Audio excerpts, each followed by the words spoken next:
Bonjour les quadistes! Eh oui, c'est moi, Marc-André. Je pensais partir mon vidéo avec quelque chose de drôle, mais j'ai pas vraiment quelque chose de drôle à dire au sujet du coronavirus. Ça nous a arrêté assez net, fret, sec, pas seulement dans le quad, là, c'est dans nos activités de tous les jours. Je suis affecté et des millions d'entre nous au travers du Canada et même de la planète sont affectés par le coronavirus.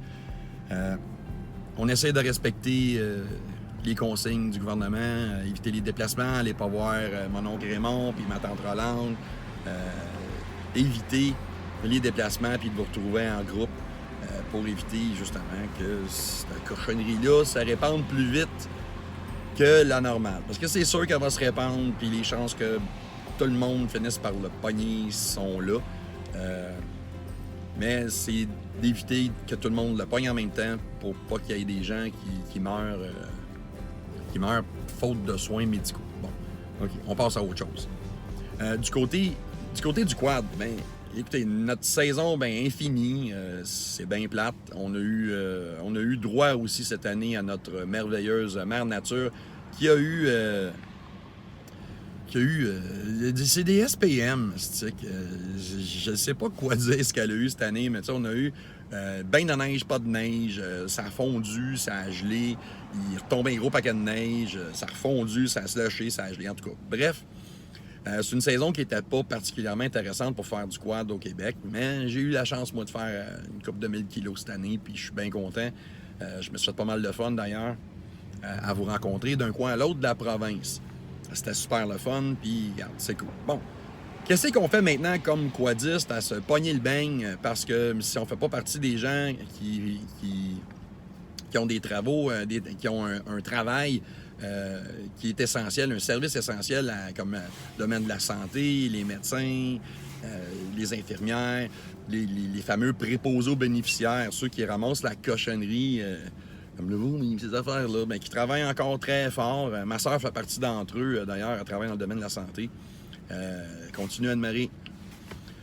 C'est comme ça. Ils travaillent fort, puis on parle de policiers, ambulanciers, les gens de la ville, la voirie, puis toutes ces affaires-là. Ceux qui continuent à faire virer le monde, il y en a beaucoup de ces gens-là qui sont des membres de nos communautés quadistes, que ce soit jusqu'à quadiste.net ou n'importe où. Là, on parle de la communauté quadiste à la grandeur.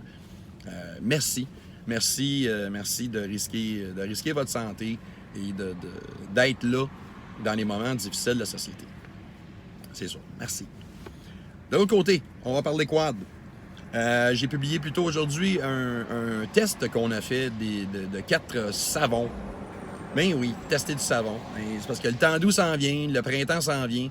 Puis il y en a une mot à dire de gang qui, comme moi, vont se ramasser à rester à la maison à rien faire parce qu'on ne peut pas aller nulle part. Donc, c'est le temps de faire le gros lavage de votre machine. Si vous avez un garage ou si vous avez accès à un garage chauffé, faites-le maintenant. On a du temps doux qui s'en vient bientôt. Donc, mon test de savon, c'est pas compliqué. J'ai pris les savons qu'on voit les plus souvent, qui sont annoncés sur les réseaux sociaux. Là, tout le monde dit qu'ils ont le meilleur savon. Je les ai testés au travers d'un an à plusieurs reprises. Il n'y en a pas de pas bon là-dedans en passant. Il n'y a pas de cochonnerie, c'est tout bon. C'est une question de choix, de prix et aussi de facilité à se le procurer. Donc, c'est ça. Lisez ça, c'est à quelque part sur la page de quadis.net et dans mes groupes. On prend le temps de nettoyer notre véhicule, on s'amuse un petit peu en le faisant. On essaie d'impliquer aussi nos enfants qui, ça a l'air que c'est pas demain la veille qu'ils vont retourner à l'école. Donc, on leur trouve quelque chose à faire que d'avoir le nez jamais dans leur cellulaire puis de pitonner. Fait qu'on les met, on les fait participer à l'entretien de nos machines. Donc, un bon lavage. Là, on ne parle pas juste d'un lavage de l'extérieur rapide. On va enlever les sièges dans nos side-by-side. On va enlever les plaques qui cachent certaines choses. On va prendre du temps pour nettoyer ça. Nettoyer la boîte à air aussi. Enlevez votre filtre à air et allez voir dans la boîte à air ce qui se passe. Il y a de la cochonnerie, quoi que ce soit. Ça pourrait être un indicateur qu'il y a une problématique au niveau de la fermeture de la boîte. Donc, s'il y a de la cochonnerie en dedans, commencer à regarder, voir si l'admission d'air n'a pas été endommageante quelque part, si le boîtier n'est pas brisé ou que le filtre a peut-être été mal installé. parlant de filtre à air, je vous invite à passer au filtre à air en mousse. Le filtre à air en papier est très performant, c'est le fun, mais c'est un usage unique. Nettoyer un filtre à air avec de l'air comprimé, c'est demander à avoir des problèmes, parce qu'on peut créer de la microfissure et c'est là que la microparticule de poussière, elle va passer où est-ce qu'elle peut passer et ça s'en va dans notre moteur et ça a l'effet du papier sablé à long terme. Donc, un filtre lavable, sa gros avantage, c'est que c'est réutilisable. Donc, il y a la marque Uni, que j'aime particulièrement. L'autre marque aussi, Twin Air. Twin Air. Donc, Uni et Twin Air, c'est les deux produits qui sont les plus populaires. Dans le Can-Am, ceux qui ont des Can-Am, Can-Am manufacture un filtre ou Twin Air manufacture des filtres pour Can-Am avec le logo Can-Am dessus. Et la particularité de ceux-là, c'est qu'ils sont moins chers que le Twin Air que tu peux acheter un peu partout. Donc, allez chez votre concessionnaire Can-Am, ramassez votre filtre en mousse Twin Air, Can-Am, pour moins cher. Pour toutes les autres marques, ben Twin Air ou Uni font ça. Même chose, changement d'huile, c'est la même chose. Les filtres à l'huile, j'ai fait des chroniques là-dessus. Tous les filtres ne sont pas égaux. Maintenant, il y a beaucoup de gens qui achètent aussi de l'huile, mettons chez Canadian Tire. Pour certains véhicules, faites attention, assurez-vous que ce soit Jazo type MA ou MA2 pour de l'huile. Moi, j'utilise personnellement les produits Hypertech parce que c'est fabriqué, c'est conçu au Québec. L'huile n'est pas faite au Québec, mais eux autres, c'est brassé au Québec, puis c'est des excellents produits. Allez voir ça, Hypertech, HIPERTECH.com. Produit québécois. Mais vous pouvez prendre n'importe quel produit qui vous chante dans l'incertitude, dans l'ignorance, puis vous ne connaissez pas ça, puis ça ne vous tente pas de faire confiance à n'importe qui. Prenez des produits d'origine, comme chez Can-Am, maintenant même chez CF Moto, chez Polaris, même les autres manufacturiers, chez Yamaha en fond, ils ont des trousses d'entretien qui sont déjà préfabriquées. Ça veut dire que dans la boîte, tu vas avoir l'huile pour ton moteur, tu vas avoir souvent le O-ring, le gasket pour le bouchon d'huile et un filtre à l'huile d'origine de qualité. Beau, bon, pas trop cher. Et vous êtes sûr de ne pas vous tromper et mettre ce qui n'est pas bon pour votre véhicule. Donc, c'est ça. Les filtres à air, filtres à l'huile, faire les entretiens de base, les gros nettoyages, on enlève les roues, on enlève les sièges, on enlève le banc sur votre VTT. Souvent, on regarde en dessous, le VTT, il est super beau dehors, mais tu enlèves le siège puis c'est pogné dans la chenoute. Prenez le temps de nettoyer ça.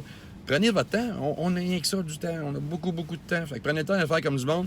Et c'est en même temps le temps de procéder à certains entretiens que souvent on ne fera pas faute de temps ou faute de ça ne tente pas de le faire ou whatever. Quadis.net, on a beaucoup de trucs, comment faire, comment choisir ces choses. YouTube, c'est une excellente source pour savoir comment faire certains travaux. Même si la majorité est en anglais, je pense que la grande majorité d'entre nous sont capables de comprendre des vidéos en anglais. Donc, nous autres, on va en faire de plus en plus, d'ailleurs, des how-to en vidéo pour montrer comment faire vos affaires. Donc, on inspecte les plaquettes de frein, on remplace un cardan défectueux, comment remplacer et inspecter sa fameuse courroie CVT. Pour ceux qui ont des courroies CVT, ce qui est la majorité, on rouvre le boîtier, on va voir, on regarde les spécifications et la meilleure chose, la plus importante à aller chercher quand on est mécanicien du samedi et qu'on connaît un petit peu ça, allez vous acheter un shop manuel, un manuel de réparation. Pas le manuel qui est venu avec votre véhicule, le manuel d'utilisateur. On parle le shop manuel, le manuel d'atelier. Vous pouvez vous le procurer en papier chez votre concessionnaire. Ils sont aussi disponibles en version digitale. Tu peux acheter ça sur eBay. Tu peux les avoir, puis c'est digital. Tu le downloads ou il est sur un CD. Et tu pourras faire les travaux de ton véhicule que tu es capable de faire. Embarque-toi pas des affaires très, très hautes, surtout si tu n'as pas un chum qui connaît la mécanique bien, bien gros. Embarque-toi pas dans les grosses jobs. Mais c'est faisable de pouvoir avoir les spécifications puis les marches à suivre, comment démonter et remonter pour être sûr de garder ça sécuritaire. Si tu n'es pas confortable, fais-les pas. Si tu as un ami qui reste pas loin de chez vous, qui fait de la mécanique, puis qu'on est sûr qu'on a passé le temps d'incubation, là, ben va chez ton ami ou amène ton ami chez vous, une petite caisse de bière ou du liquide favori et vous travaillez ensemble puis vous faites de quoi d'intéressant. Donc, c'est ça. On s'occupe, puis tant qu'à s'occuper, ben on va s'occuper en faisant des choses pour nos quads. C'est bien plate, le coronavirus, qui n'a rien à voir à faire avec la bière pour certains d'entre vous. Mais, mais c'est ça, écoutez. On essaie de garder le sourire, on essaie de rester courtois sur les groupes le plus possible. C'est sûr qu'il va y avoir de la frustration. Ça sera pas beau tantôt. Fait qu'on garde ça bien cool. Puis je vous souhaite à tous de rester en santé et de passer au travers de cette crise mondiale avec le moins de difficultés possible. C'est tout. Passez donc une tabarnouche de belle journée.